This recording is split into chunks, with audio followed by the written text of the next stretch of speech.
to another edition of Bears Talk Live presented by J. Brown Realtors. Want to give a shout out to the Blowing Rock Draft House where we normally host this sucker, but since we can't be there, we're here in the Bears Club Pavilion. Our first guest is head women's lacrosse coach Carlee Buck. How are you, Coach? Doing well, thanks. How are you? I am good. Thank you for asking. So before we talk about the first game of the season and everything being underway, tell the viewers a little bit about the makeup of our women's lacrosse team this year. Good combination of youth, experience, things like that. Yeah, good combination of both that you just said. Excited that we had, five people from last year able to return for the extra year. Really fortunate for that, so we got a lot of leadership, a lot of experience, and paired with, some of our freshmen we got a great group of freshmen. So a good combination, and I think excited to see kind of how that's going to unfold. Yeah, definitely. I think we are too. So the season is officially underway as of Sunday. You beat down one of your former assistants, AD, who now coaches Montevallo. Talk a little bit about that 12-10 win. What did you take away from that game? I mean, honestly, it felt good to just say it's game day. Right. I think there were clearly some cobwebs we needed to work out. Sure. After 335 days and not playing anyone else other than ourselves. A long time. Certainly I didn't know what to expect, but I think it did everything we needed it to. It exposed where, we need to keep growing. Sure. Really glad we were able to come away with a win for sure. Yep. But I think, we put ourselves in a position there to almost let it slip away. Sure. We were playing a couple players down, but it shows kind of that they were able to fight and make sure we were able to get a win on that. Yeah, like you and I talked about, a win's a win, especially early in the season. Anytime we can get the season off with a win, that's always a good start. So looking ahead at the schedule, getting ready to get into conference play here soon, what are some key upcoming games for you guys, and what are you looking to see improve a little bit as we move forward? So we got Belmont Abbey coming up on the 24th. It's a big one. And that's always a big game. Sure. So we're back at home for that, and that'll be another good matchup for us. They always give us a tough game, and I think, now that we've got the jitters out, Sure. I think last week was really interesting to see even our returners. Yep. It was sort of that first game, like getting it out of the way. So I'm hopeful that we can build off the things that were really positive. Put in a couple good weeks of practice. We've had a good start to this week so far. Awesome. And then, after Belmont Abbey, we open up conference play against Coker, and then Limestone. Definitely. So, we got a stretch coming up here where we got to get after it, every day at practice and make sure that we're prepared to go. Definitely. And so, obviously, you said you got some new freshmen coming in. You had a few that really contributed on Sunday. Obviously, Michelle Tang, Kat Gaffney, Francis Williams, a lot of returners, really strong returners. Who are some of those incoming freshmen that maybe people at home don't know much about yet that are going to contribute for you guys this year? Yeah, I mean, Katie Kavanaugh opened up. She had a great game. I think she had 5 points, 3 goals, a couple assists. Ellie Campbell, she crushed it for us on the draw, and she's going to be an impact player at both ends of the field. McKenna Philly, we had her playing a little bit of midfield and defense, Sure. kind of floating her back and forth. And then, Jolyn Morey, our Canadian lefty attacker, she's going to hit her stride here soon. So we have a lot of depth at our freshman class. And, I think the depth piece is what's really important. Sure. And that's going to provide not only some of our returners with a little bit of reprieve, but also, I think it's going to make us difficult to scout down the road because any day, we could have a different impact player. So I'm excited for that. Yeah, depth is so important, Coach, and you guys definitely seem to have added a lot of that. So you guys, us and Queens, have really been the class of the SAC for the last few years. Adding Limestone, obviously, is great for the conference and provides another challenge for us. What are you, as the head coach, and your team's expectations this spring as we get rolling and we have now Limestone and Queens obviously both in the conference? Yeah, I mean, obviously both tough conference games, but I think we're taking it one game at a time. Perfect. Our goal is to put ourselves in a position to, compete in every game and then hopefully be in a position to compete for a regular season championship and a tournament championship. But we got to do that one game at a time, so we're not looking ahead at anything. Right now we're preparing for Belmont Abbey, and that's hopefully going to prepare us for, our conference slate. So with lacrosse being a younger sport in terms of the length it's been around compared to a lot of the other sports that we have here at Lenoir-Rhyne, have you noticed the rest of the conference start to catch up to some of the teams near the top, the Limestones, the LRs, and the Queens, or do you still see a gap between the top tier and the bottom tier of the conference? I think the gap's definitely closing. I'd like to think we still sit at the top of that. Oh, yeah. But I think every year, you don't know who's going to give you, what kind of game anyone's going to give you. It's about who's going to show up. And I think adding Limestone to the conference is great for the conference from a lacrosse specific standpoint. It adds some strength to our schedule, but also puts another team in the conference where, we're going to have to figure out how to stay in that top 4. Exactly. That's a good point. All right, so it's time for your Cars Plus Lenore question. Always end with that one. Shout out to Cars Plus Lenore for being a great partner to LR.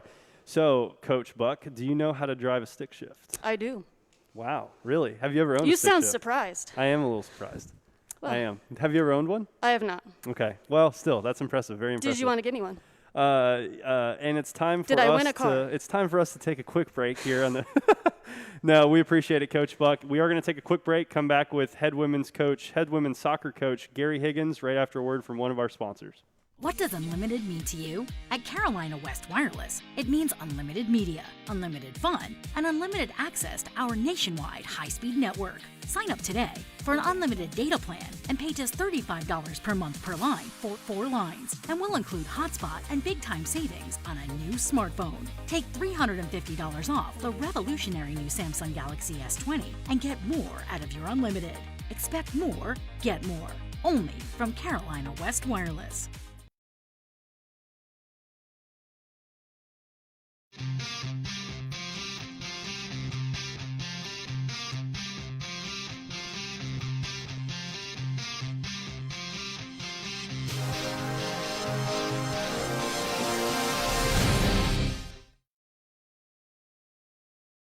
All right, and we're back here in the Bears Club Pavilion for Bears Talk Live with our second guest of the day. Again, the show is presented by J. Brown Realtors. Coach Gary Higgins, how you doing, man? I'm doing well, thank you. How are you? I'm good. Thank you for asking. So the season is finally upon us, after expecting one in the fall originally a few months ago. Obviously, now it's been moved to the spring. So you guys are a week away as of today from the first contest against LMU.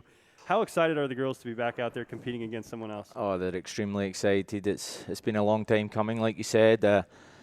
We've played each other in practice a lot over the fall semester and the start of this semester. We finished it off with a inter-squad scrimmage amongst each other in November, and they're just ready to go. Yeah, I bet. They were grateful for practicing, being able to practice in the fall, but now they're really hungry for some competition. I bet. So you touched on practice a little bit. Obviously, you guys were able to do that in the fall. Coming back from the holiday break, how has the team looked in practice since then? You guys feel like you're ready to go and gear up, even though obviously it's a little bit different for the girls playing in the spring as opposed to the fall? Yeah, the first practice that the full team were together in the spring was a joy to watch, to be honest. Coach Carlos and Carlee and myself were looking at each other during the practice and just kind of smiling because we didn't have to do much motivation. It was just they were all ready to be there and push themselves and get better. So that was really fun to watch. And now we're leading up to a game next week, so we're starting to focus on a little bit more game-specific stuff. But we also had our fitness test at the start of this week, and it was very, very good. So it was clear that the girls put in the work Awesome. over the winter, and there was some people that were improving their score by a full level. Wow. And the team average was the exact same as it was for the previous year, and obviously we had a great start last year, so hopefully that's the same, but that's a good foundations to start the season for sure. Yeah, it's got to be encouraging, especially after having such a long break as we did. So that's got to be good to see. So you guys named your captains.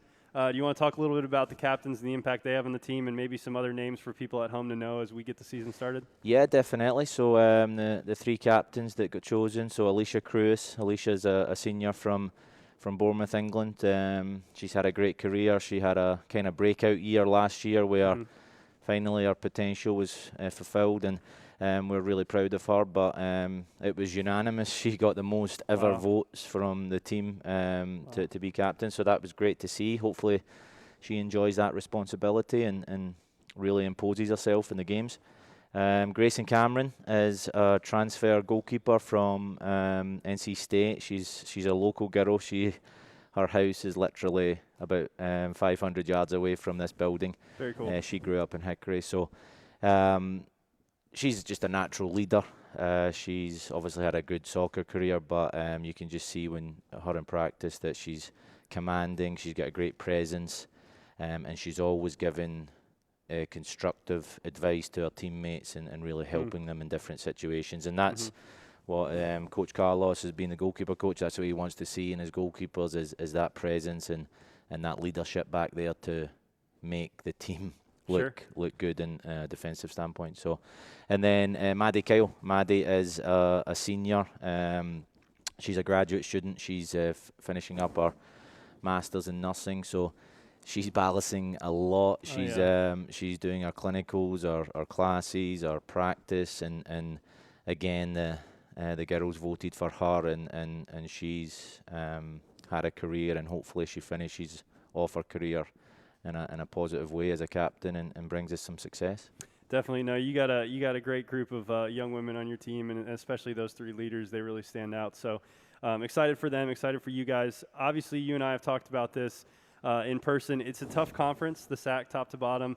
Our pod is really tough this year, having both Wingate and Catawba in our pod. What are your expectations going into this season in terms of not only our pod but the conference as a whole? And tell people a little bit about what the conference tournament will be structured like this year. It's a little different. Yeah, so the conference split into 3 pods geographically. So we've been put in with Wingate, Catawba and Coker, which is obviously great for competitiveness and getting some real quality games in.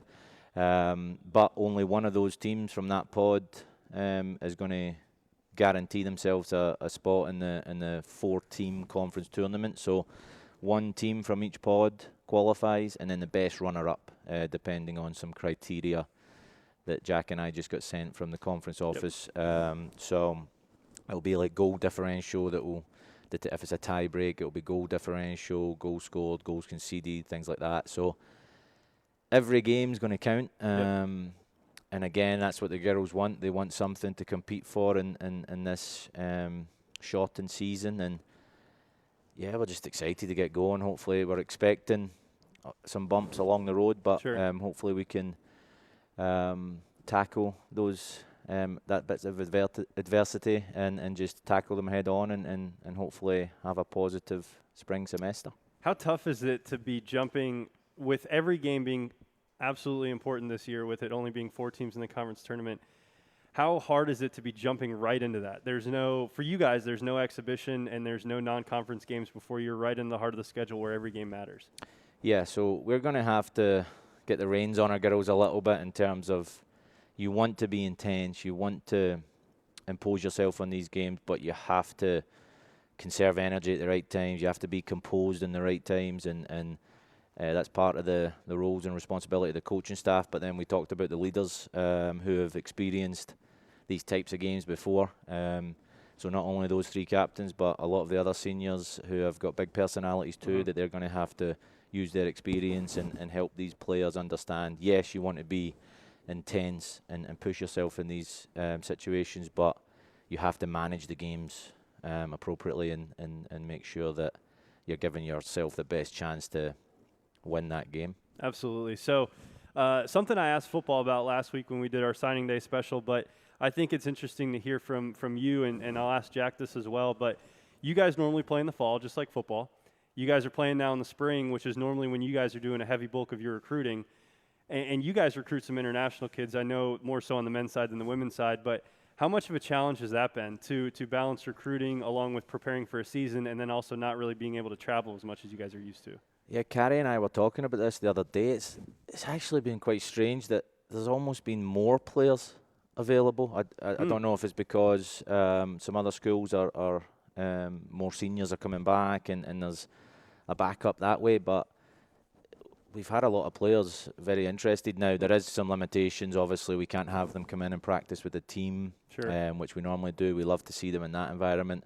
We can't go and physically recruit them. We've only been to 2 tournaments earlier on in the spring, but there was some restrictions there. So going out and physically seeing them play. So we're having to rely a little bit more on full games, watching them on video, and then trusting our source that we're getting them from, and hopefully that relationship's been built to where we do trust them, So, but in terms of having players on the radar, we've got a lot of players on the radar. That's great to hear. And your point, I think, is so important. It probably really emphasizes the relationships that you guys have built over the last few years with other coaches and club organizations in order to be able to find some of these players, not being able to actually go see them in as many tournaments or games as you're accustomed to. Yeah, that's huge, and because you're putting a lot of trust into that person, and just hoping that when they come, that they're ready to go and they understand what's needed when they arrive. And a lot of those people probably know what you guys are looking for. You know what I mean? Yeah. Or probably know what the way you think and the type of athlete that you recruit, so that's got to help too.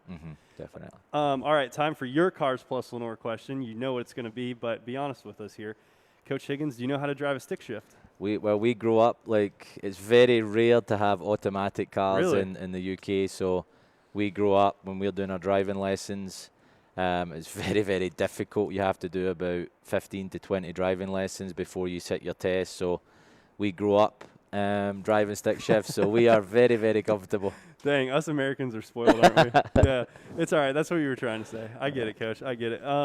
All right, well, that's all I got for you, man. We're going to turn it over to head coach Jack Winter. We're not going to take a commercial break here, so I'm going to use this time to give a shout-out to our sponsors, Cars Plus Lenore, who sponsors our question that we ask each guest, as well as J. Brown Realtors, who's the presenting sponsor of the show, and last but not least, the Blowing Rock Draft House, which is the normal home of the Bears Talk Live weekly show, but it is obviously not there as of right now because of COVID. We hope to hopefully be able to get back out there in March so some of you guys can join us in person.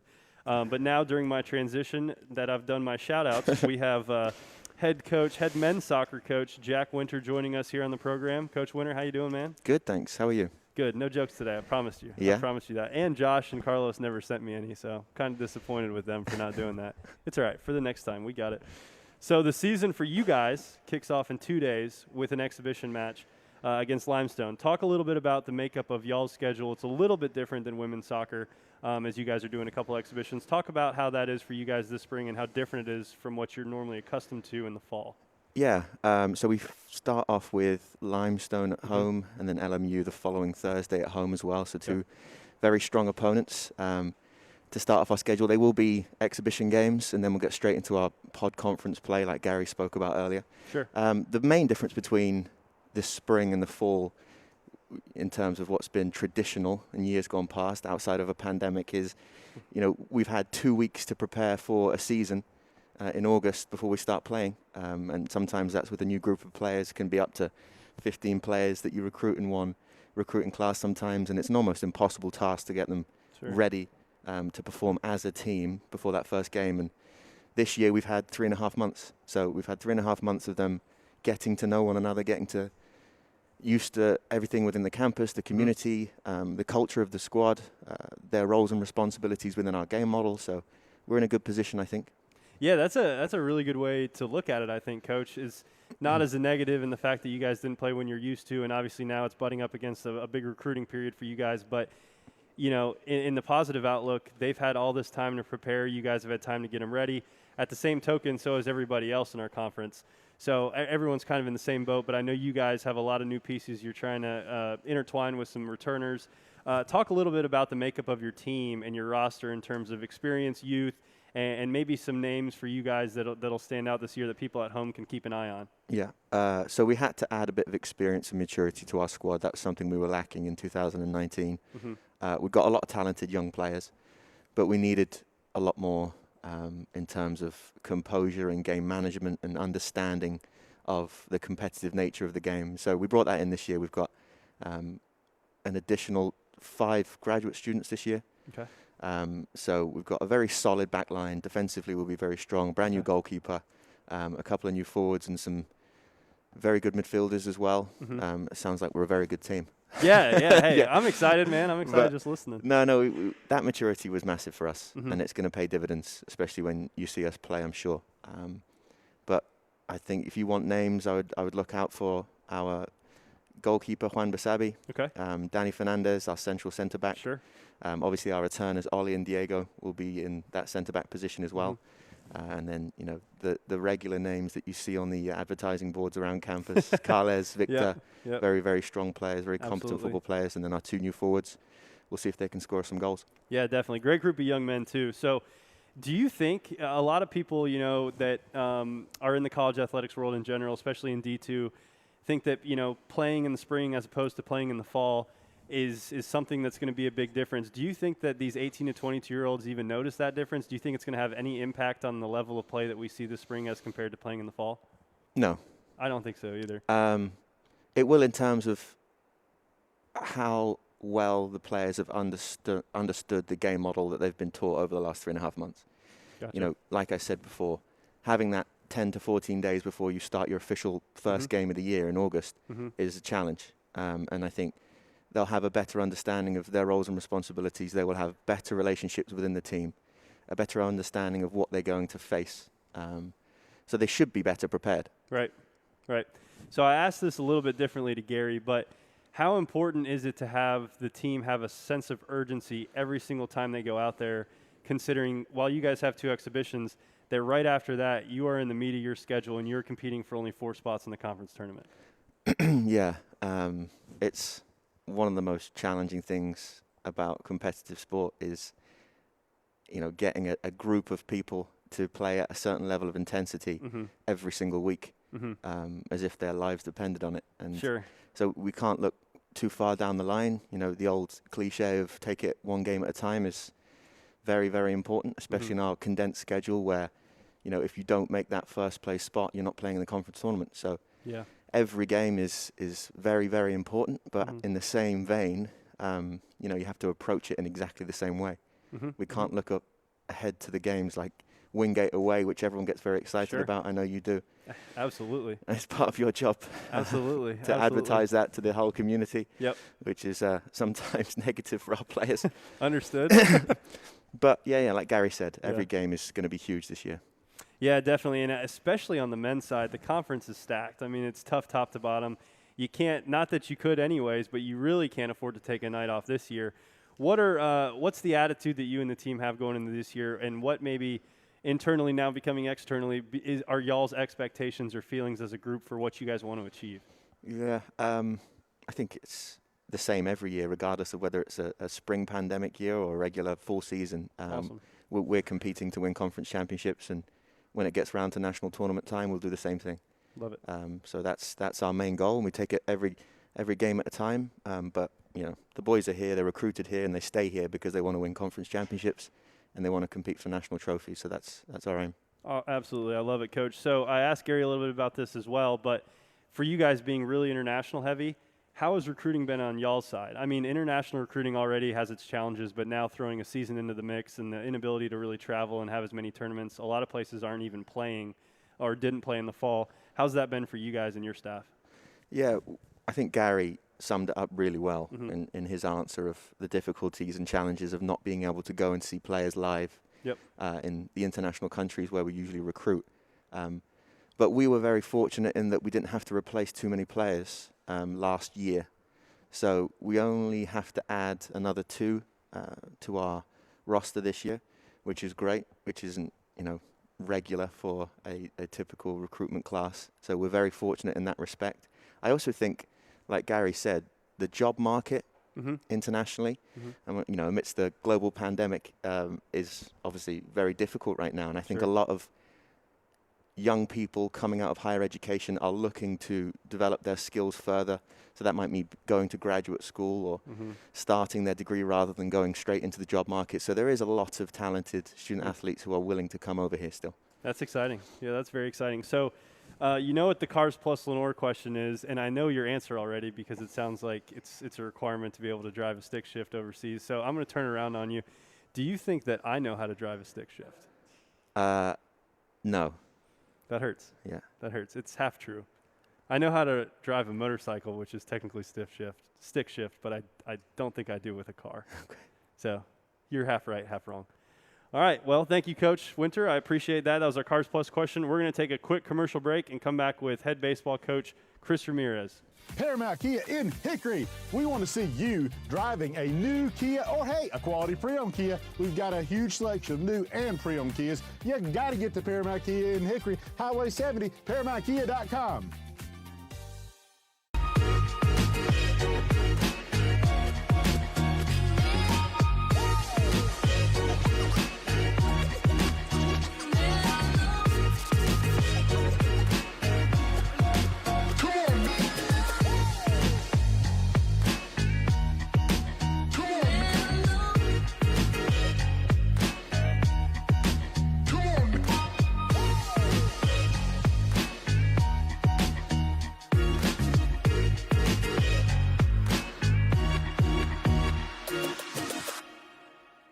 Welcome back to Bears Talk Live, presented by J. Brown Realtors. Also want to give a shout-out to Blowing Rock Draft House, as we have been since we can't be there today for the show. I'm here with head baseball coach Chris Ramirez. Coach Ramirez, welcome. Thanks for having me. Good to be here. Awesome. Good to have you. So opening day is finally upon us. It's this weekend. How excited are you, your staff, and the guys to get back out there? Everybody's really excited. Opening day is always an exciting day. And but it definitely feels a little bit more exciting, a little bit more special since last season got cut in half, and kind of all the uncertainty with COVID and practices and all that. So definitely always an exciting day, but a little bit more juice maybe going into this one. I love it, and it's a conference opponent, but it's not a conference series, right? Explain that a little bit. Yeah, we don't play Coker this year in the conference schedule, so in talking with their coach about putting the schedule together, we decided to get together and play this season leading into conference. So it works out good, especially with the COVID stuff going on, their protocols and all that, match hours. So excited to see those guys. I've never coached against them before, so it'll be good to get back on the field and see what they've got. Definitely, I agree. So we touched on the new turf a little bit when we spoke last semester, but I mean, look outside right now, look at the forecast for this weekend. Talk a little bit about why that turf is so – obviously, it looks fantastic, but why is it so valuable when it comes to bouts of bad weather like we're experiencing this weekend potentially? Yeah, the turf's definitely going to be putting in the test this weekend, and I guess maybe right on time. Yeah, exactly. But, yeah, it looks great out there, and our guys have been on it, every day since they've been back from break, and it's been a huge addition already for our program. It's already saved us a handful of days with the weather and things like that. But, hopefully – with a shaky forecast, we can still find a window to play our games. And basically, as long as it's not raining down on us, we can get out there and play. We don't have to pull the tarp. We don't have to drag the field. We don't have to hope the tarp held and it's not too muddy. And so hopefully it'll allow us to feel good about letting the opposing team, Coker, drive out here and get into town. And they might have to sit in their hotel a little bit until we find a good window. But hopefully we'll be able to get the games in. So the plan is still, just so everyone at home knows, the plan is still to play 2 Saturday, 1 Sunday. As of right now. The plan is to get them here and get ready to play at 1 o'clock on Saturday. The forecast tells us that we might have to push that back, and so we're mentally preparing probably for a single game sometime on Saturday. And then Sunday seems to be the better of the two. So hopefully if we have to slide Saturdays into an open window, we can play 2 on Sunday. So it's all going to be kind of fluid situation. Fluid for sure. Absolutely. So as just like I asked some of the other coaches, as practices resumed this semester, what stood out to you about your team, and what are you most excited about as a coach in terms of position groups or just areas of strength? I guess without going into every one of our players, it's nice for us in year 2 as a coaching staff. We felt like we were in a really good position. We kind of got it rolling at the end of last season when we got cut short. Basically, all those guys are back. And so we ended, though it ended too soon, it ended on a high note. All those guys are back. They know what we expect. We know what to expect out of them a little bit, how we want to play it. To have all those guys back has been nice. So, E.J. Rennell has been here for a while. Will Jones, Mike McHugh, those are guys that you know. But even all those other starters, Stober and Bell and absolutely. Those guys. So they're all back. And then, we did add a good mix of new guys in the recruiting process, some transfers that are going to be able to jump in, with those returners and, help us hopefully have a little bit more firepower and let us take that next step as a program. Yeah, that's a perfect segue to my next question. You already mentioned them, so I don't need to, but the Bells, the Joneses, the Stobers, along with them, you mentioned that we have a great nucleus of transfers and maybe some other freshmen that might, compete. What are some of the people, because we got people that are diehard fans at home, what are some of the names that people don't know yet that they should keep in their mind as the season starts to begin? Sure. Well, on the mound, the returner that everybody should know is Shirazi. And he's back, and he looks better than ever, and he's in great shape, ready to go, and he'd get the ball game 1 for us. Awesome. And then game 2 would probably go to Patrick, the Catawba Valley Community College, a local guy, Bandy's High School, right here in our backyard. He's game 2 guy for us on the mound, a new guy.